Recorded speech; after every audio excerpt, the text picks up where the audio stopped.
तर पुन्हा स्वागत आहे आणि हे लेक्चर क्रमांक 52 आहे. आज आपण या फर्स्ट ऑर्डर डिफरन्शियल इक्वेशन्स बद्दल बोलणार आहोत आणि मुख्यत्वे आपण फर्स्ट ऑर्डर आणि फर्स्ट डिग्री डिफरन्शियल इक्वेशन्स आणि त्यांचे सोल्युशन टेक्निक कन्सिडर करू. त्यामुळे आज फोकस करूया हे दोन मानक एक फॉर्म करतात. आपण कन्सिडर करू dy over dx f x y च्या इक्वल आहे म्हणून x y राईट हँडचे फंक्शन आणि अन्य फॉर्मची आपण या लेक्चरमध्ये चर्चा करणार आहोत जे in x y d x plus आणि in x y d y 0 च्या इक्वल आहे. तर हे दोन फर्स्ट ऑर्डर डिफरन्शियल इक्वेशन्स चे प्रकार आहेत. आपण या आणि पुढील काही लेक्चरमध्ये कव्हर करू. त्यामुळे सोल्युशन टेक्निक म्हणजे सोल्युशन पद्धती काय आहेत. पहिली म्हणजे व्हेरिएबल्सचे सेपरेशन, त्यामुळे त्वरित पुनरावलोकन केले जाईल. काही टेक्निक जी अतिशय मूलभूत बेसिक्स आहेत आणि ते येथे प्रत्येक स्टेजवर डिफरन्शियल इक्वेशन सोडवण्यासाठी आवश्यक आहे. त्यामुळे त्यातील एक व्हेरिएबलचे सेपरेशन आहे. तर इथे जर या फॉर्ममध्ये डिफरन्शियल इक्वेशन लिहिता आले तर आपल्याकडे एक y dy ओव्हर dx एक 2 x च्या इक्वल आहे. तर इथे पॉइंट असा आहे की आपण एकत्र करू शकलो तर एका बाजूला सर्व काही y चे फंक्शन आहे आणि दुसऱ्या बाजूला x चे फंक्शन आहे. त्या बाबतीत आपण असे म्हणतो की हे इक्वेशन व्हेरिएबल सेपरेबल आहे, कारण आता आपण हे सहजपणे इंटिग्रेट करू शकतो कारण डावीकडे केवळ y चे फंक्शन आणि उजव्या बाजूचे x चे सर्व काही फंक्शन. त्यामुळे जर आपण असा फॉर्म ठेवू शकतो तर आपण हे इक्वेशन सहजपणे इंटिग्रेट करू शकतो आणि मग आपण म्हणू की व्हेरिएबल्स सेपरेबल करता येतील दिलेल्या डिफरन्शियल इक्वेशनमध्ये. आणि या डिफरन्शियल इक्वेशनच्या सोल्युशनसाठी एकदा आपण व्हेरिएबल्स सेपरेट केले की मग असे लिहिले जाऊ शकते की आपण हे येथे फक्त इंटिग्रेट करू शकतो किंवा आपण प्रथम हे इक्वेशन लिहू शकतो एक y असे आणि dy हे x 2 x आणि dx च्या इक्वल आहे आणि मग आपण फक्त इंटिग्रेट करू शकतो हे इक्वेशन या इंटिग्रेशनच्या कॉन्स्टंटसह. म्हणून येथे हे इक्वल आहे म्हणून y dy चे f1 या f 2 x dx च्या इक्वल आहे आणि प्लस इंटिग्रेशनचे कॉन्स्टंट. तर या प्रकारचे एक उदाहरण पहा जे येथे दिले आहे की dy ओव्हर dx हे over x minus 2y plus x square आहे आणि e पॉवर मायनस y. म्हणून जर आपण या फंक्शनच्या उजव्या बाजूला जवळून पाहिले तर आपण काय पाहतो की ते e पॉवर x, कारण हे आपण प्रथम येथे e power x into over minus 2y लिहू शकतो आणि ही टर्म आपल्याकडे आधीपासूनच सेपरेबल फॉर्ममध्ये आहे, त्यामुळे पॉवर मायनस हे 2y. आणि आता आपण काय करतो की ओव्हर मायनस 2y कॉमन म्हणून घेऊ शकतो आणि ते इक्वेशनच्या दुसऱ्या बाजूला जाऊ शकते आणि ही एक बाजू ओव्हर 1 प्लस x स्क्वेअर म्हणून राहील.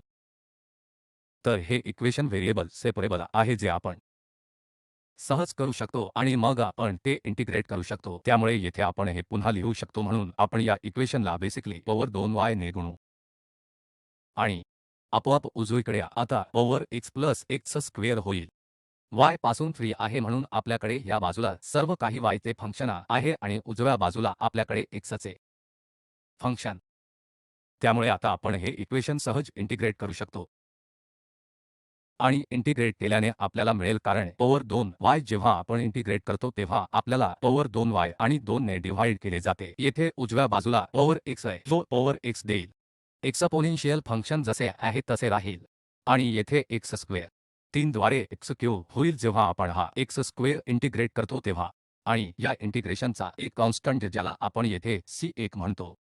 येथे आपण काय करू शकतो ते 2 ने मल्टिप्लाय करू शकतो. पुन्हा परत सोल्युशन लिहा म्हणजे इथे पॉवर 2y या 2 च्या इक्वल आहे, उजव्या बाजूला जाईल म्हणून 2 ओव्हर x प्लस हे 2 बाय 3 x क्यूब आणि प्लस 2 टाइम्स c1 जो आपण येथे कॉन्स्टंटने पुन्हा दर्शविला आहे येथे c. म्हणून हे सोल्युशन आहे जे या इम्प्लिसिट फॉर्म दिले आहे. त्यामुळे हे दिलेल्या डिफरन्शियल इक्वेशनचे या व्हेरिएबल ला सेपरेट करून दिलेले इम्प्लिसिट आहे म्हणून ते होते इंटिग्रेट करणे आणि सोल्युशन शोधणे सोपे आहे म्हणून हे सर्वात बेसिक टेक्निकपैकी एक आहे जे आपण डिफरन्शियल इक्वेशन सोडविण्यासाठी वापरतो. दुसरा मध्ये असे इक्वेशन आहेत जे व्हेरिएबल्सच्या सेपरेबलला रिड्यूस केले जाऊ शकतात, म्हणजे दिलेल्या इक्वेशनमध्ये या व्हेरिएबल्सच्या संदर्भात सेपरेट केले असे असू शकत नाही, पण ते काही सबस्टिट्यूशनद्वारे करता येते सेपरेबल फॉर्ममध्ये. आणि नंतर आपण पुन्हा सेपरेबल इक्वेशन्स साठी आपण केलेल्या प्रक्रियेची पुनरावृत्ती करू शकतो. उदाहरणार्थ, जर हे dy over dx f x plus by plus c च्या इक्वल आहे कन्सिडर केले, म्हणून जर आपल्याकडे येथे x plus by plus c च्या नसेल किंवा फॉर्म केवळ एक x प्लस by आहे, म्हणून हे दिलेले इक्वेशन सेपरेबल फॉर्ममध्ये असू शकत नाही. परंतु जर आपण या बाबतीत येथे सबस्टिट्यूशन केले तर आपण म्हणतो की आपण याला x plus by plus c substitute करू आणि एक्सप्रेशनसाठी नवीन व्हेरिएबल देऊ, किंवा जेव्हा या फॉर्ममध्ये इक्वेशन दिले आपण x प्लस by सबस्टिट्यूट करू शकतो. तर दोन्ही बाबतीत जेव्हा आपण सबस्टिट्यूट करतो तेव्हा येथे म्हणूया की x plus by equal plus c equal केवळ नवीन व्हेरिएबल v, किंवा या बाबतीत x प्लस by हे v च्या इक्वल आहे. काय होईल? म्हणून जर आपण आता हे डिफरन्शिएट केले तर हा संबंध dx ओव्हर dy तर काय होईल? प्राइम हे x जे केवळ देईल जेव्हा आपण येथे dy ओव्हर dx डिफरन्शिएट करू तेव्हा, आणि हे कॉन्स्टंट आहे म्हणून 0 हे dv ओव्हर dx च्या इक्वल आहे. आणि तेच एक्सप्रेशन आपल्याला एक मिळेल. आपण हे डिफरन्शियल करू x प्लस by v च्या इक्वल आहे. तेव्हा असे डिफरन्शियल इक्वेशन दिलेले असताना आता आपण हे सबस्टिट्यूटिंग करतो की नाही हे महत्त्वाचे नाही, किंवा आपण येथे v सबस्टिट्यूटिंग करतो जेव्हा हे इक्वेशन दिले जाते तेव्हा गरजेच्या बाबतीत आपल्याला हा संबंध मिळेल की हे नवीन व्हेरिएबल v आणि x च्या संदर्भात derivative a plus b dy over dx form होईल. एकदा आपल्याकडे हे झाले की आपण आता सबस्टिट्यूट करू शकतो पुन्हा इक्वेशनवर, जेणेकरून आपल्याला v मध्ये नवीन डिफरन्शियल इक्वेशन मिळेल. त्यामुळे v हे डिपेंडंट व्हेरिएबल आहे जसे या आधी येथे y होते. आणि आता जर आपण येथून dy ओव्हर dx साठी dy ओव्हर dx सबस्टिट्यूट केले, आपल्याला काय मिळते? dy ओव्हर dx असेल dv ओव्हर dx आहे आणि हे मायनस हे एक उजव्या बाजूला आहे. आणि नंतर आपल्याला या b ने देखील डिवाइड करणे आवश्यक आहे, त्यामुळे येथे इक्वेशनमध्ये dy ओव्हर dx सबस्टिट्यूट होईल. आणि मग आपल्याला येथे ही टर्म मिळेल. आता येथे dy ओव्हर dx साठी आहे आणि नंतर f च्या इक्वल आहे, आणि ह्याकडे हे इक्वेशन किंवा हे इक्वेशन v म्हणून आधीच सबस्टिट्यूट केले आहे. हे इक्वेशन त्यांच्यापैकी नेमके काय आहे ते आपल्याला मिळेल, जे 1 ओव्हर b मध्ये दिले जाते dv over dx minus af v फंक्शनच्या इक्वल आहे. त्यामुळे हे इक्वेशन आता आपण करू शकतो. फक्त हे dv ओव्हर dx सूच्या इक्वल असेल हे पुन्हा लिहा, म्हणून आपण पहिला b ने मल्टिप्लाय करू म्हणजे ते b f v होईल, आणि नंतर हा देखील उजव्या बाजूला जाईल. त्यामुळे आपल्याकडे dv over dx b times च्या इक्वल आहे v चे हे फंक्शन प्लस हे a. आणि आता हे इक्वेशन वेगळे सेपरेबल फॉर्ममध्ये आहे कारण ही उजवीकडे फक्त v आहे. येथे x नाही म्हणून सर्व काही डावीकडे नेऊ शकतो. आणि नंतर dx x चा डिफरन्शियल उजव्या बाजूला जाऊ शकतो, म्हणून आपल्याकडे हे सेपरेबल फॉर्म आहे जे आपण याप्रमाणे इंटिग्रेट करू शकतो. या 1 over b v plus a चे हे इंटिग्रल, आणि हे v च्या संदर्भात, आणि नंतर उजवीकडील बाजूचा x च इंटिग्रल असेल. तर आपल्याकडे हे v च्या दृष्टीने सोल्यूशन मिळाल्यानंतरचे सोल्यूशन आहे. आपण पुन्हा सबस्टिट्यूट करू शकतो. दिलेल्या डिफरन्शियल इक्वेशनच्या परिस्थितीनुसार हा v plus by plus c च्या इक्वल आहे का, जेणेकरून आपण अंतिम सोल्यूशन y च्या रूपात पुन्हा लिहू शकू. आता आपण या प्रकारचे उदाहरण घेऊ. तर dy ओव्हर dx हा sec x प्लस y च्या इक्वल आहे. त्यामुळे हे या फॉर्ममध्ये दिलेले इक्वेशन असे सेपरेबल नाही कारण आपण सर्व हे x एका बाजूला आणि y दुसऱ्या बाजूला आणू शकत नाही, म्हणून आपल्याला नुकतीच वर्णन केलेली कल्पना वापरावी लागेल. याचा अर्थ हे x प्लस y v असे सेट करू आणि इथे असल्याने आता आपण हा dy ओव्हर dx मिळवू शकतो. तर हा 1 plus dy over dx dv over dx च्या इक्वल आहे आणि मग हा dy over dx dv over dx minus 1 होईल. म्हणून आपल्याकडे हे आहे. y वरून v मध्ये बदला, जे आपण दिलेल्या इक्वेशन मध्ये सबस्टिट्यूट करू शकतो, त्यामुळे दिलेले इक्वेशन असेल. आता dv ओव्हर dx मायनस 1 म्हणून मानले जाते. dv ओव्हर dx याचा अर्थ 1 या v सेकच्या इक्वल आहे. आता हे इक्वेशन सेपरेबल फॉर्ममध्ये आहे आणि आपण हे सहजपणे इंटिग्रेट करू शकतो, म्हणून आपण तसे करण्यापूर्वी आपण फक्त ही टर्म सोपी करूया. a sec v म्हणजे 1 ओव्हर a cos v म्हणजे आपण 1 plus cos v over cos v लिहू शकतो आणि मग आपण या v बाय 2 च्या संदर्भात थोडे अधिक सोपे करू शकतो. आपण 2 टाइम लिहू शकतो. cos v म्हणजे 2 cos स्क्वेअर v बाय 2 म्हणजे 1 प्लस cos v साठी आहे आणि ते cos v 2 cos square v by 2 minus 1 असेल. आपण हे केले आहे कारण आता इंटिग्रेशन सोपे होईल, त्यामुळे या सर्व टर्म्स डावीकडे जातील आणि dx हे डिफरन्शियल उजव्या बाजूला जाईल आणि नंतर आपण ते इंटिग्रेट करू. तर काय I डाव्या बाजूला मिळेल जेव्हा आपण, त्यामुळे ही ऑर्डर उलट असेल. नंतर आपल्याकडे 2 cos स्क्वेअर v मायनस 1 आणि 2 cos स्क्वेअर v बाय 2 ने डिव्हाइड केले आणि ते होईल, म्हणून केवळ चला डाव्या बाजूला जाताना हे येथे तपासा. नंतर हे cos square v by 2 minus 1 over cos square v by 2 आणि ते आपल्याजवळ आहे तेच 1 आहे, कारण 2 cos स्क्वेअर v ने 2 divide by 2 cos square v by 2 करून ते 1 होईल आणि मायनस 1 बाय 2 आणि 1 over cos square v by 2 असेल. sec स्क्वेअर v बाय 2, त्यामुळे हे आता इथे इंटिग्रेट 1 मायनस आहे अर्धा sec स्क्वेअर v बाय 2. हे आपण यावर इंटिग्रेट करू, त्यामुळे v आणि उजवीकडे आपल्याकडे या dx इंटिग्रल आहे. तर आता हे आपण इंटिग्रेट करू शकतो, म्हणून हे v 1 जेव्हा आपण v वर इंटिग्रेट करतो तेव्हा ते 1 v देईल आणि मग इथे sec स्क्वेअर v बाय 2 म्हणजे हा अर्धा आधीच इथे आहे, त्यामुळे हा sec स्क्वेअर a v जे या v बाय 2 चे टॅन देईल. म्हणून आपल्याकडे या sec square v have tan साठी left side v minus integral आहे v बाय 2 आणि उजवीकडे फक्त x प्लस इंटिग्रेशनचा हा कॉन्स्टंट. आणि आता आपल्याला हे परत या x प्लस y च्या टर्म्समध्ये हे v सबस्टिट्यूट करण्याची गरज आहे, त्यामुळे ते आता होईल. येथून v x प्लस y आहे, म्हणून आपण येथे x प्लस y मायनस हे टॅन लिहू शकतो. v पुन्हा x प्लस y बाय 2 हे x प्लस c वाला आहे, म्हणून हा x आणि डावीकडील बाजू देखील आपल्याकडे हे x प्लस y आहे. म्हणून जेव्हा आपण v ला सबस्टिट्यूट करतो तेव्हा उजव्या बाजूला हे x प्लस y देखील x होते, त्यामुळे हे x x कॅन्सल होते आणि मग हे सोल्यूशन म्हणून आपल्याकडे आहे ते y मायनस हे tan x plus y by 2c या कॉन्स्टंटच्या इक्वल आहे. त्यामुळे येथे दिलेले इक्वेशन पुन्हा सेपरेबल फॉर्ममध्ये नव्हते, तर येथे हे सबस्टिट्यूशन करून x प्लस y या v च्या इक्वल आहे हे 1.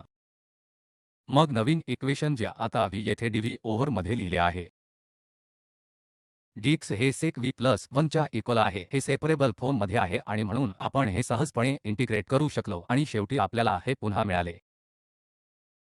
इम्प्लिसिट सोल्यूशन म्हणून y minus tan x plus y by 2 प्रत्येक कॉन्स्टंट च्या इक्वल आहे. म्हणून आता आपण कन्सिडर करणार आहोत आणखी एका प्रकारच्या इक्वेशनला होमोजिनियस इक्वेशन म्हणतात.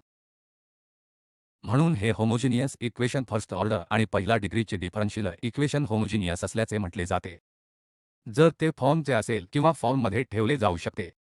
येथे या dy ओव्हर dx च्या फॉर्ममध्ये y ओव्हर x हे फंक्शन म्हणजे आपण प्रत्येक फंक्शन येथे उजवीकडे dy ओव्हर dx च्या फॉर्ममध्ये आणू शकतो. मग आपण याला differential equation homogeneous differential equation म्हणतो. आणि आता आपल्याकडे सोल्युशन टेक्निक आहे जे आपण या अशा होमोजिनियस इक्वेशनला सॉल्व्ह करण्यासाठी वापरू शकतो. आणि येथे युक्ती अशी आहे की आपण हे y ओव्हर x एक नवीन व्हेरिएबल म्हणून घेतो, म्हणून येथे आपण हे घेतले आहे हे v, आणि नंतर आपण आता या टर्मवरून हे dy ओव्हर dx मिळवू शकतो, म्हणून हा संबंध असल्याने बेसिकली yx v आणि नंतर dy ओव्हर dx च्या इक्वल आहे. जेव्हा आपण येथे डिफरन्शिएट करतो त्यामुळे प्रोडक्ट रूल लागू होईल आणि येथे x चे डेरिव्हेटिव्ह v आहे आणि प्लस हे x आणि v चे डेरिव्हेटिव्ह, म्हणून हे या संबंधामधून आपण काय मिळवू, त्यामुळे dy ओव्हर dx हे v plus x dv over dx च्या इक्वल आहे. त्यामुळे आता हा संबंध आहे. आपण आपले इक्वेशन कन्व्हर्ट करू शकतो जे या dx over dy x over y फंक्शनच्या इक्वल आहे या फॉर्ममध्ये दिले होते. त्यामुळे हे आता dy ओव्हर dx होईल, dx over v plus x dv ने रिप्लेस केले जाईल. येथे v plus x dv over dx v च्या फंक्शनच्या इक्वल आहे, कारण y ओव्हर x हे आपण गृहीत धरले आहे. येथे v म्हणून हे नवीन इक्वेशन आहे जे पुन्हा सेपरेबल फॉर्ममध्ये आहे, कारण हे v आपण उजवीकडे घेऊ शकतो. त्यामुळे आपल्याकडे एक v मायनस v आहे या v 6 आणि डावीकडे या x. त्यामुळे उजव्या बाजूला सर्व काही आहे. तर येथे हे देखील आता v मध्ये सेपरेबल इक्वेशन आहे. आणि आता आपण सोल्युशन लिहू शकतो. त्यामुळे dv आणि उजवीकडे जेव्हा आपण हे v तिथे घेतो, हे आता एक v minus y x plus c over dx च्या इक्वल असेल. त्यामुळे ते एक सेपरेबल फॉर्म आहे जे आपण इंटिग्रेट करू शकतो. त्यानंतर सोल्युशन शोधू ज्या आपण हे y आणि x च्या दृष्टीने सोल्युशन मिळवण्यासाठी v by y by x substitute शकतो. म्हणून आपण या उदाहरणातून जातो जे या होमोजिनियस डिफरन्शियल इक्वेशनचे आहे. म्हणून जर आपण हे इक्वेशन dy ओव्हर dx वरून पुन्हा लिहिले तर या डिफरन्शियल ला येथे डिवाइड करून dy ओव्हर dx मायनस असेल, कारण ही टर्म उजव्या बाजूला जाईल त्यामुळे मायनस साइनसह. आणि हा x cube plus 3xy square जो येथे न्यूमरेटर टर्म आहे आणि या y cube plus 3x square y ने डिवाइड केली आहे. त्यामुळे आता येथे आपण हे समजू शकतो की आपण हे y ओव्हर x फॉर्ममध्ये ठेवू शकतो, कारण हे सर्व येथे डिग्री 3 देखील ती 3 2 प्लस 1 येथे 3 आणि येथे 3 आणि येथे 3 अशी जोडत आहे. आपण सहज हे या फॉर्ममध्ये पुन्हा लिहू शकतो, कारण आपण येथे या x क्यूब ने आणि x क्यूब डिनोमिनेटर ने देखील डिवाइड करू शकतो. त्यामुळे असे करून आपल्याला 1 plus 3y over x cube मिळते, कारण आपण हा x क्यूब डिवाइड केला त्यामुळे हा x मिळेल. आपण हा स्क्वेअर इथे घेऊ शकतो, त्यामुळे ही खरोखरच स्क्वेअर टर्म असेल, क्यूब टर्म नाही. म्हणून आपल्याकडे हे स्क्वेअर y ओव्हर x हा स्क्वेअर आणि मग येथे y ओव्हर x क्यूब आणि 3 आहे. जेव्हा आपण येथे x क्यूबला y ओव्हर x म्हणून डिवाइड करतो तेव्हा येथे सर्व काही या y ओव्हर x टर्म्स आहे.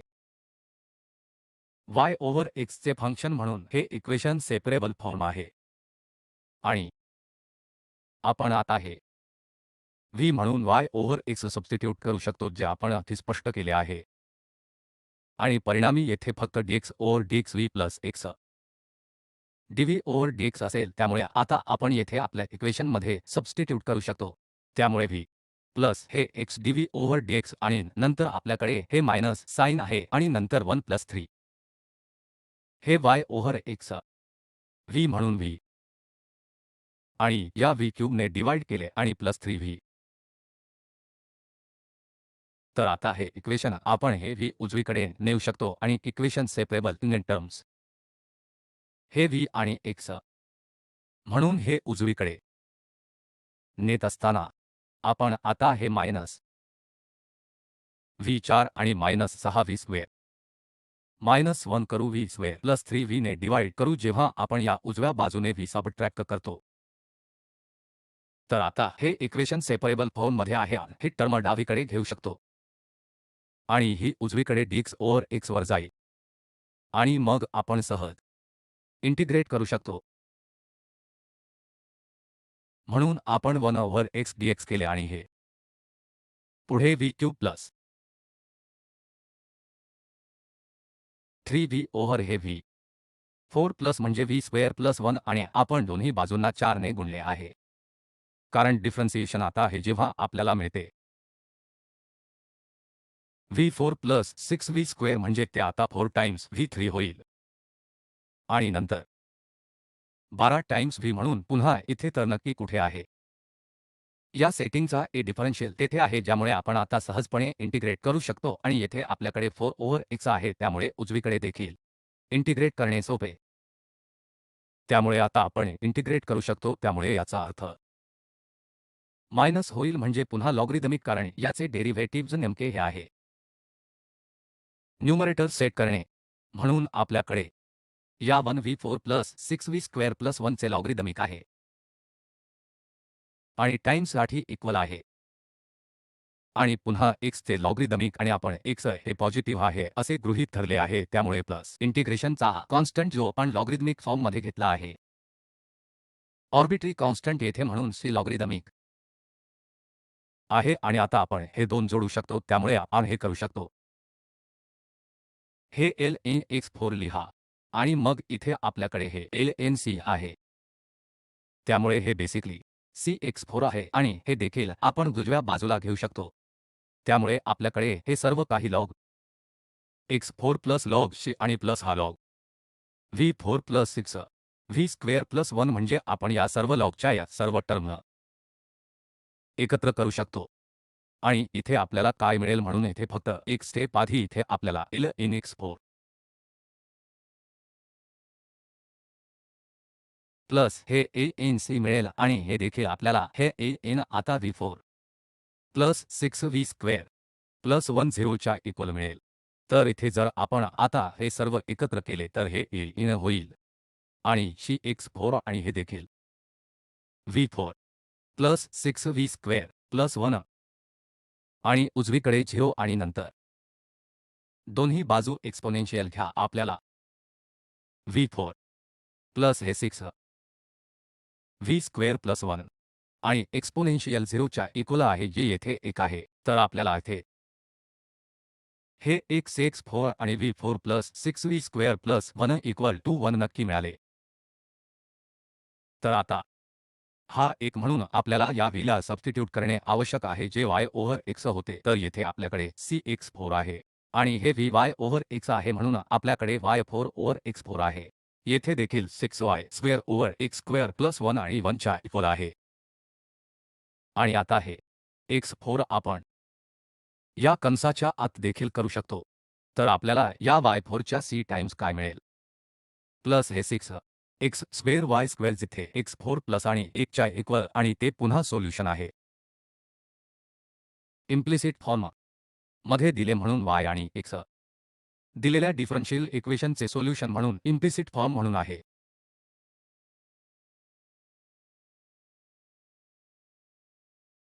आता या लेक्चरचे शेवटचे इक्वेशन आपल्याकडे आहे, जे पुन्हा या होमोजिनियस फॉर्ममध्ये रिड्यूस केले जाऊ शकते. दिलेले इक्वेशन थेट होमोजिनियस फॉर्ममध्ये असू शकत नाही, परंतु काही सबस्टिट्यूशन करून आपण होमोजिनियस अस फॉर्मवर ते रिड्यूस करू शकतो. आणि हेच इक्वेशन आहे जे आपण dy over dx equal to x plus y plus c बद्दल बोलत आहोत आणि याने डिवाइड केले. येथे प्राइम आहे, तर या कॉन्स्टंट चे नवीन नाव नैसर्गिकरित्या डेरिव्हेटिव्हज नाही, फक्त अन्य कॉन्स्टंट ए प्राइम, येथे बी प्राइम दुसरा constant plus C prime constant अन्य नाव. तर जेव्हा इक्वेशन या फॉर्ममध्ये दिले जाते आणि ते देखील या कंडिशनसह एकत्र केले जाते, जे ओव्हर हा prime be over B प्राइमच्या equal नाही, कारण इथे जर ते इक्वल असतील तर हा रेशो इक्वल असेल. नंतर b ओव्हर b प्राइम आणि इक्वल असेल तर आपण लॅम्बडा असे गृहीत धरू शकतो आणि मग आपल्याकडे a प्राइम लॅम्बडाच्या इक्वल आहे आणि b देखील या b प्राइम लॅम्बडाच्या इक्वल आहे. मग काय होईल जेव्हा आपला हा संबंध असतो आणि जेव्हा आपण या 1 ला सबस्टिट्यूट करतो, नंतर हे फंक्शन होईल. म्हणून एकतर आपण हे a बदलतो किंवा ए प्राइम बदलतो, तर या बाबतीत आपल्याला येथे काय मिळेल जेव्हा आपण सबस्टिट्यूट शकतो, त्यामुळे हे सर्व काही सारखे होईल.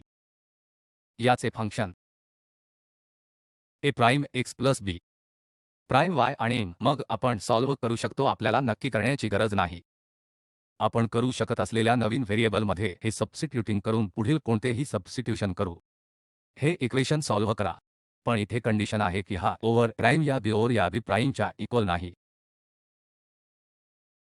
त्यामुळे त्या बाबतीत अन्यथा हे फक्त आहे. सबस्टिट्यूटिंग करून आपण सेपरेबल फॉर्म रिड्यूस करू शकतो. नंतर आपण आधी केल्याप्रमाणे सॉल्व्ह करू शकतो रिड्युसेबल ते सेपरेबल इक्वेशनसाठी. पण इथे या कंडिशनचा अर्थ असा दिला आहे, आपल्याला येथे थोडे अधिक करावे लागेल. म्हणून आपण काय करतो, येथे आपण सबस्टिट्यूशन जे x प्लस a च्या इक्वल आहे आणि आपण y प्लस b च्या इक्वल घेतो नवीन व्हेरिएबल म्हणून येथे बिग x आणि हा बिग y. तर आता आपले इंडिपेंडंट व्हेरिएबल आपण येथे बदलत आहोत. x हा x प्लस h आहे आणि हे y देखील डिपेंडंट व्हेरिएबल आहे y प्लस k म्हणून. आता हे सबस्टिट्यूशन करून हे आणि k कॉन्स्टंट आहेत आणि आपल्याला हे कॉन्स्टंट निवडावे लागतील जेणेकरून हे इक्वेशन होमोजिनियस होईल. कारण सध्या हे इक्वेशन येथे या कॉन्स्टंट टर्म्समुळे होमोजिनियस नाही. तर हे आपण आता हे आणि के इक्वेशन निवडू जेणेकरून हे इक्वेशन होमोजिनियस होईल. आता जर याला पहिला येथे सबस्टिट्यूट केला तर काय होईल पाहूया. तर आपला हा संबंध y हा y प्लस k च्या इक्वल आहे. तिथून आपण dy ओव्हर dx मिळवू शकतो. आपण हे dy over dx d big y च्या इक्वल x चे फंक्शन नंतर येथे बिग x आणि नंतर बिग x ओव्हर x चे फंक्शन. तर आपण हे करा आणि dx ओव्हर x यातून 1 असेल. हा संबंध dy over dx dy over या बिग x च्या इक्वल आहे राहतो. म्हणून आपण लिहिले आहे. तर याद्वारे इथे dy over dx dy over b big x च्या इक्वल आहे आणि या इक्वेशनमध्ये सबस्टिट्यूट करू शकतो. तर या dy ओव्हर dx ची जागा या d big y over d big x ने घेतली जाईल आणि नंतर हे x आणि y येथे x आणि y सुद्धा सबस्टिट्यूट करायचे. त्यामुळे येथे नवीन एक्सप्रेशन x आणि y च्या टर्म्समध्ये कॅन असेल.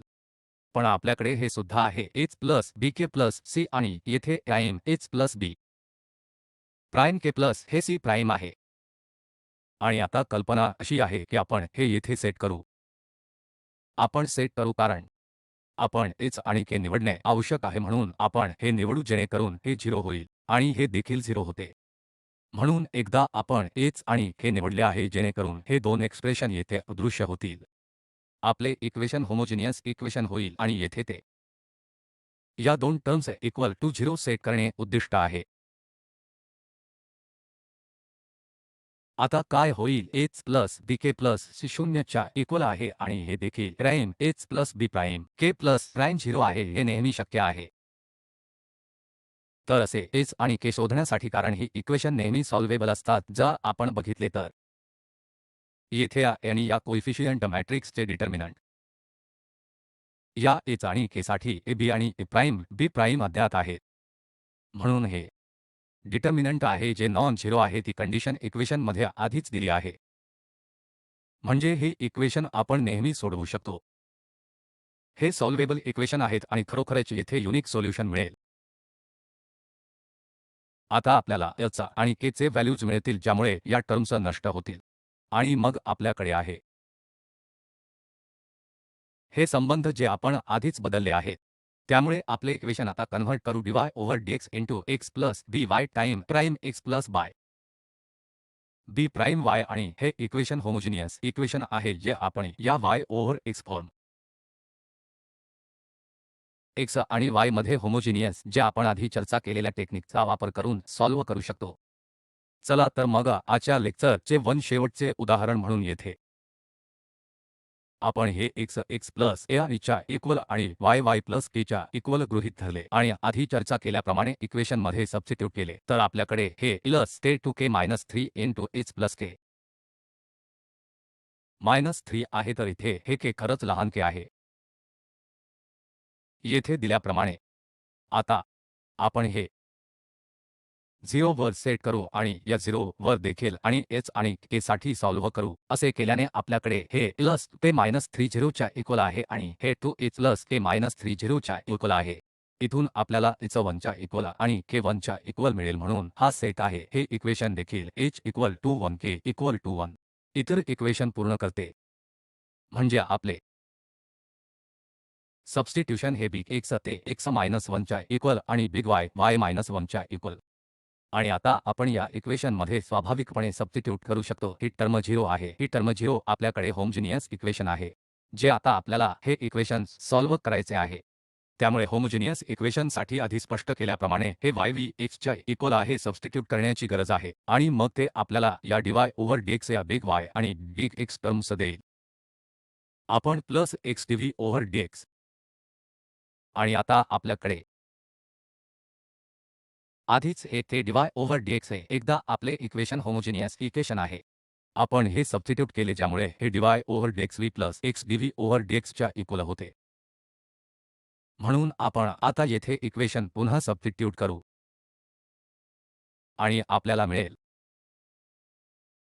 हे इक्वेशन, जे ए सेपरेबल इक्वेशन आहे.